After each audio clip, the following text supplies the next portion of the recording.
My name is Evelyn, and from the outside my life must have looked picture perfect. I was 58, settled in a quiet corner of Oregon suburbia, with a husband, a charming house with white shutters, and a tight-knit circle of women who still held monthly book clubs and exchanged wine-fueled gossip like it was sacred ritual. Everything was orderly, predictable, and, I thought, complete. Then came that Sunday.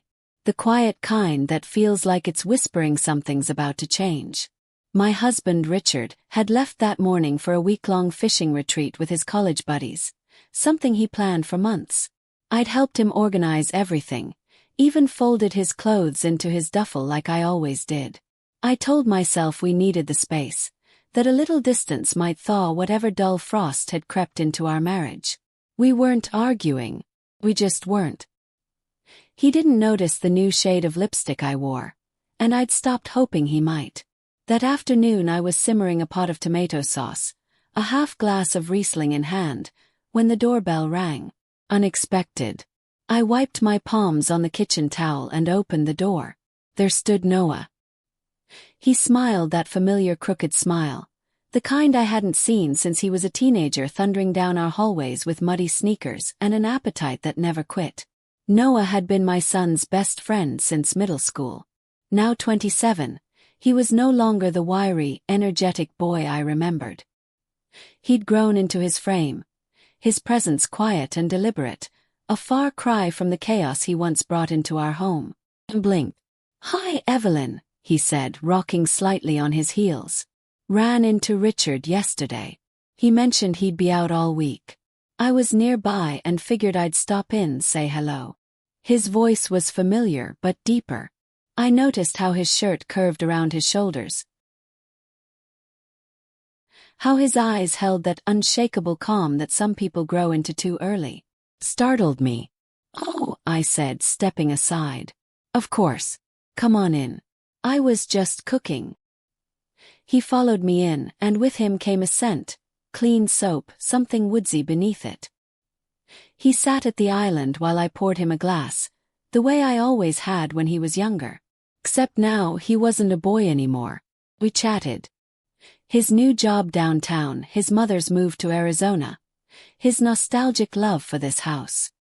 He looked around, his gaze soft. "It still smells like cinnamon," he murmured. "Like it always did.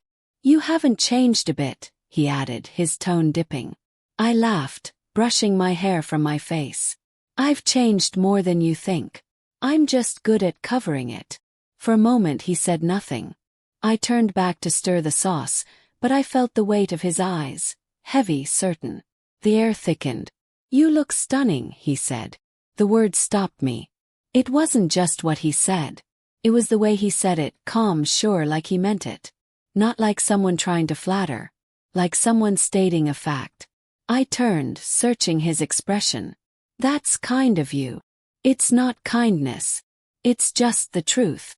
That's when the atmosphere in the room shifted. The kitchen felt smaller somehow, the silence between us like a held breath before a thunderstorm. I stepped back, fumbling for stability. "You should stay for dinner," I blurted. "I made too much anyway." He nodded, and with that, the tension slipped into the background as we clinked plates and made idle conversation. But inside me something stirred. Something that had slept for years. We ate together, slowly, the meal stretching out over stories and laughter. He told me about a recent relationship that fizzled. "Women my age don't really get me," he said with a shrug. "I guess I'm drawn to something deeper. More grounded." Eyes met. My stomach flipped. Afterward, I washed the dishes while he leaned against the counter, still watching me. I tried to act normal, but I could feel it. His gaze pressing in. I turned, intending to say something meaningless. He was closer than I expected. He reached up, brushing a strand of hair from my cheek. His fingers lingered longer than they should have. "I've imagined this moment," he said softly. My breath caught. My pulse thundered. "Noah," I said, my voice shaky. This isn't." "I know," he said. "That's why I waited until he was gone." The honesty in his voice shook me. He's your father, I whispered. He's your husband, he corrected. But you don't look at him the way you just looked at me. Froze. 'Cause he was right. And I couldn't pretend I hadn't just realized it too. We stood there, caught in the quiet storm between what was real and what was still unspoken. I could have stepped away. Should have, maybe. Listed all the reasons this couldn't happen. Shouldn't even exist between us. But I didn't. Because for the first time in a long time, someone looked at me like I was something they chose, not something they inherited. Not a role. Woman. And I didn't move forward either, I just paused. Took a breath. Told him I needed time to sort through it all. Noah nodded, his eyes fixed on mine, and then he left. Just like that. Leaving me in the kitchen, heart hammering, mind unraveling. That night, sleep was a stranger. I kept replaying every glance, every word. The way he'd spoken, not like a boy chasing a fantasy, but like a man who'd made peace with wanting something he probably shouldn't. By morning, the kitchen was quiet. Too quiet. I sat at the table, my coffee cooling in front of me, staring through the window at the slow rise of daylight. Dust swirled in the beams of sunlight like something waiting to be named. I wasn't waiting for an answer. I was waiting for permission to feel, to want, to even wonder if I still could. We tell ourselves at a certain age that the fires should quiet down, that we've reached the phase where life is more about remembering than yearning. But Noah had cracked something open in me. Not with seduction, with attention, real raw attention. Then my phone buzzed. His name lit up the screen. I'm sorry if I made you uncomfortable. I just couldn't keep it in anymore. I meant every word. I won't pressure you. I read it twice, then a third time. My fingers hovered. My pulse, still traitorous, quickened. We need to talk, I typed. But not here. He replied instantly.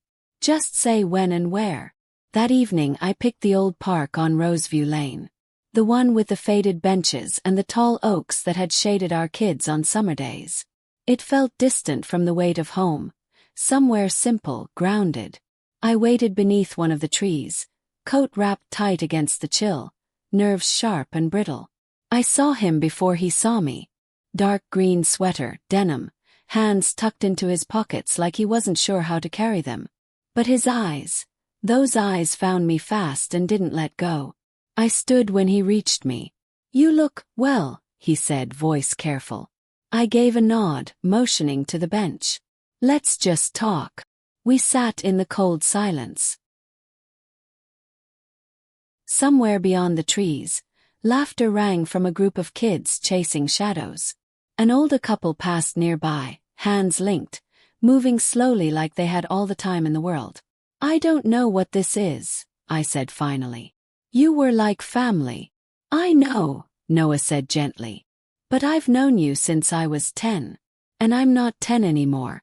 And you're not just somebody's wife to me. His words landed heavy, honest, unapologetic.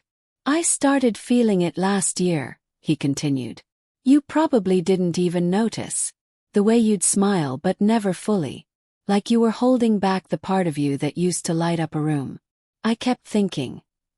Maybe you forgot what it's like to be looked at. He paused, searching my face. And I remembered. Because I'd look at you. I turned away. Noah, if anyone found out. I know. Your husband. My mentor in a way. I'm not blind to the consequences. Then why? I asked, voice barely a whisper. Because I couldn't stand watching you disappear. You deserve more than just being someone's used to be. You deserve to feel seen. My throat closed. That kind of truth doesn't come often. And it doesn't come easy. I don't know what I want, I said. I'm confused. Torn. He nodded. That's okay. We'll wait. Not to win something. Just to let you know someone's waiting if you decide to reach out. I turned to him. Wait for what? For the moment you stop talking yourself out of wanting more. I shook my head, a soft exhale escaping. This isn't just about me, you know. I know. But I also know how I feel when I'm near you. Like everything else in the world fades. And I can't ignore that anymore. We fell quiet again, but this time the silence didn't weigh us down. Held us gently. When I stood, he rose too. Walk me to my car. Yes. We walked side by side, gravel crunching beneath our steps, dusk wrapping the world in soft blue. He didn't reach for my hand. Didn't need to. The closeness between us buzzed like static. At the car I turned to him. I don't know what happens next, I said. Or whether I'll regret this. But right now, feel awake. And that scares me. He stepped closer but didn't touch me. His voice was barely audible.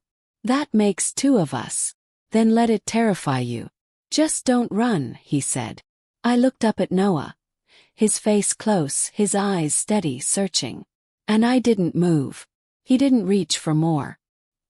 He simply touched my hand, a quiet brush of fingers against skin, delicate, like a question he already knew the answer to. Driving home, the sky melted into amber behind me. My chest ached, not with regret, but with something unnamed, something that hummed beneath my skin like memory.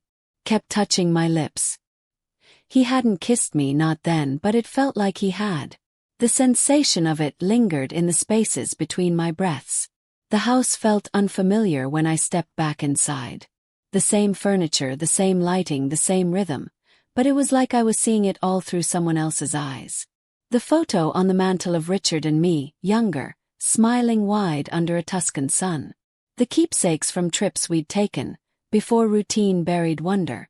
The throw blanket I'd made when we still touched knees under the same blanket on cold nights. It all felt preserved, like we had become a story once read and then shelved. Noah's face stayed with me. His voice, the way he hadn't pressured, only waited. Not for a moment, but for a truth I hadn't let myself admit in years. That maybe I wanted something more than comfort. Maybe I needed to be seen again. 2 days passed. Not a word from him. And somehow, that silence ached more than if he had said too much. It gave space for my mind to spiral. Had I imagined it all? Had it meant more to me than it had to him? I tried to drown the thoughts, in chores, in cooking meals I didn't want, folding already folded clothes, walking in circles around my quiet home. But every night when I lay down alone, his words came back, curling beneath my ribs. On the third evening I gave in. I need to talk. Can I see you? The reply came instantly. Always. Come over. I didn't hesitate. I didn't dress for him. I dressed for the woman I wasn't sure still existed. The one who used to wear things that made her feel beautiful. Fitted jeans. A blouse I hadn't worn in years.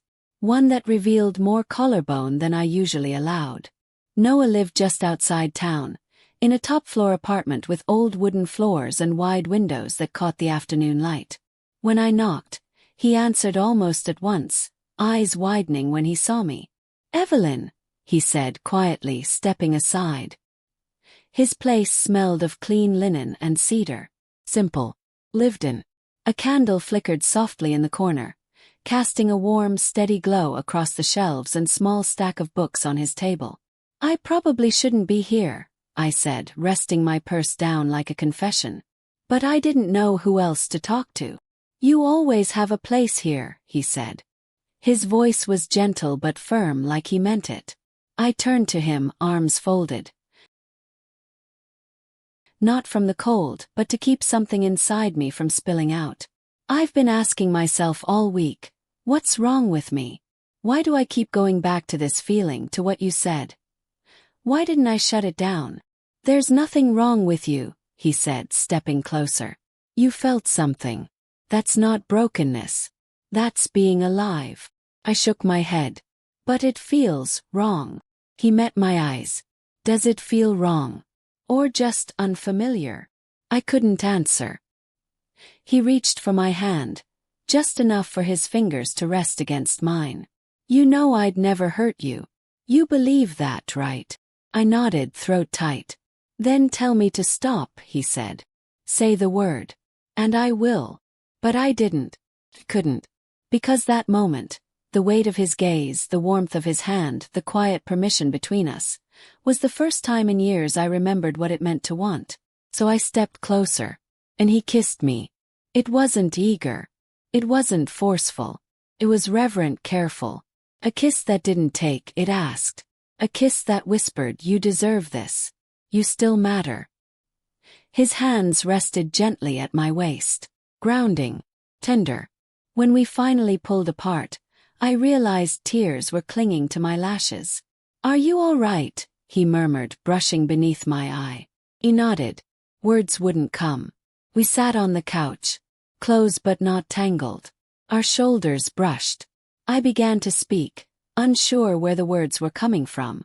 I told him about the loneliness, about the way I'd faded into the background of my own life, how I had convinced myself that the chapter on desire, on intimacy, had quietly closed years ago, and how terrifying it was to think that maybe it hadn't. He listened, not with pity, not with answers, just listened, his presence steady and warm. "I want to know who you really are," he said after a while. "Not the version the world sees. The woman you don't show anyone." I looked at him, startled. "I'm not sure I know her anymore." His hand reached for mine again. "Then let me help you remember." It wasn't a seduction. It wasn't a promise. It was something more rare. It was belief. He walked me to the door, and I paused there, hand on the frame, not quite ready to leave but knowing I had to. My thoughts were still tangled, my heart still thudding with something I didn't yet understand. "Good night, Noah," I said, almost a whisper. "Good night, Evelyn," he replied. He didn't reach for me again. He didn't have to. That kiss, tender and deliberate, had already cracked something open inside me. Something irreversible. I drove home in silence, the sky dimming around me, and yet the air felt thick with something newly born. In the stillness of my bedroom, I lay in bed for the first time in years without the weight of emptiness pressing against me. I wasn't alone. Not entirely. Something had shifted, and while I didn't know where it would lead, I finally wanted to find out. The next morning came gently, like the world understood I needed softness. I sat in the sunroom with a mug of coffee cradled between my hands, golden light spilling across the floor, the familiar buzz of sprinklers and birdsong weaving a calm lull. But the woman in that room wasn't the same one from a week ago. Richard was coming back tomorrow. That thought alone stirred the ache in my chest. I loved the man he had been, the life we'd built. But something had faded, maybe quietly, maybe so slowly I hadn't noticed until it was gone. Somewhere between carpools and dinner plans and bills, we'd stopped trying. And into that silence, Noah had stepped, gentle, intentional, speaking truths I hadn't let myself feel in years. It wasn't infatuation. It wasn't fantasy. It was clarity. Later that day, without even realizing where I was heading, I found myself parked in front of Noah's apartment again. My mind hadn't planned it, but my heart had drawn the map. He opened the door, eyes soft with surprise and something deeper. "Hope maybe." "I wasn't sure you'd come," he said. "I wasn't either," I admitted, stepping in. But I couldn't stay in that house acting like nothing had changed. We didn't fill the space with idle words. He poured me a glass of water. We stood near the kitchen, close but not touching. That same unspoken current hummed between us. "I need to say something," I told him. "And I need you to just listen." He nodded, gaze steady. "I don't know what happens from here. I don't know if I'm brave enough to walk away from everything I've known. But what I feel with you, it's not a mistake. It's not confusion. It's real. And maybe I needed to be reminded that I'm still allowed to feel. That I'm still here." Noah reached out, taking my hand between his own. "You deserve more than to be remembered," he said. "You deserve to be chosen." The tears came without warning. Not from sadness. From truth. "I don't want to hurt anyone," I whispered. "I know," he said. "I'm not asking you to break anything. Just don't forget how you feel when you're with me." He pulled me into a slow embrace, his arms steady, his chest warm against my cheek. There was no pressure in it. No urgency. Just quiet connection. Just space to breathe. I didn't stay the night. I went home. I washed my face. And when I looked into the mirror, I didn't see the wife. I didn't see the woman who had stopped asking for more. I saw someone new. Or maybe someone old rediscovered. When Richard came home the next day, he was loud and familiar. He kissed my cheek, dropped his bags at the stairs, and launched into stories about weather and fish and the guys. Smiled. Listened. Played my part. But inside I knew. That night, lying beside him in the dark, I turned and said, "Can we talk tomorrow?" Really talk. There was a pause. "Sure," he mumbled, already turning away. I stared at the ceiling, heart racing. I didn't know where the conversation would lead. But I knew I couldn't keep performing. 2 days later, I met Noah at the park again. Same bench, same hush of wind through the trees. We didn't speak at first. We just sat. "I talked to him," I finally said. He didn't interrupt. "I don't have it all figured out. But I know I've been surviving, not living. And I can't do that anymore." He reached over, not to take, just to offer. "I'm not going anywhere," he said. And neither was I. Not anymore. He reached over, his hand finding mine with quiet certainty, and our fingers interlaced like they had always known the shape of each other. "No rush," he murmured. "I'm here." And he was. Not just in proximity but in presence. Solid. Steady. Willing to hold space for me without needing to fill it. We sat like that, wordless. Not needing to define anything. Not needing to chase answers or explain the ache we'd both carried. Just two people breathing the same rhythm, hand in hand, letting the moment exist exactly as it was. For the first time in as long as I could remember, I didn't feel lost. Or trapped. Or scared. Felt open. And unafraid of whatever came next.